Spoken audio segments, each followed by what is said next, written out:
Hello and welcome from the Royal Swedish Academy of Sciences, where we've just heard who is receiving the 2008 Nobel Prize in Physics. To discuss this prize in more detail, I've been joined by Professor Per Carlson, a member of the Physics Prize Committee. Professor Carlson, thank you very much for joining us so soon after the announcement's been made. Could we begin by you telling us who's received the 2008 Prize in Physics? Well, the 2008 Prize in Physics has been divided in two parts. The first one is given to Yoshihiro Rambo for the discovery of the mechanism of spontaneous broken symmetry in subatomic physics. It's a difficult name and it's a difficult explanation, and it's not easier for the other two that share the second prize, namely Makoto Kobayashi and Toshide Masukawa, for the discovery of the origin of the broken symmetry, which predicts the existence of at least 3 families of quarks.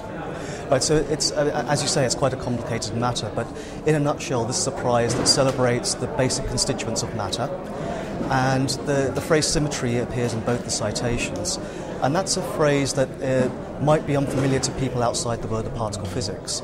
Could you, in simple terms, describe what symmetry actually means when we come down to the basic constituents of matter? Well, I think the most obvious thing is to explain that we are all here in the universe. The universe, as we see today, is made up of matter, no antimatter. We know our solar system is matter. We know all close by galaxies and so on are made of matter and not of antimatter. Nevertheless, in the Big Bang, there were equal amounts of matter and antimatter created. And why was there a symmetry that made matter to dominate over antimatter? Because when matter and antimatter annihilate, they just disappear. So that is the violation of a symmetry, which is called CP violations, and that is part of this year's discovery. And when we talk about a violation of symmetry, we're meaning a slightly unequal amount of something compared to something else. In terms of particle physics, what is that something we're talking about?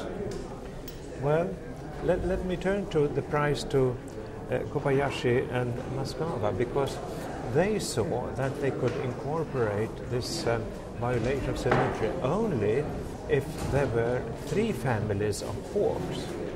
So they predicted, can you say, that there should be a 3rd family of quarks, which was later discovered.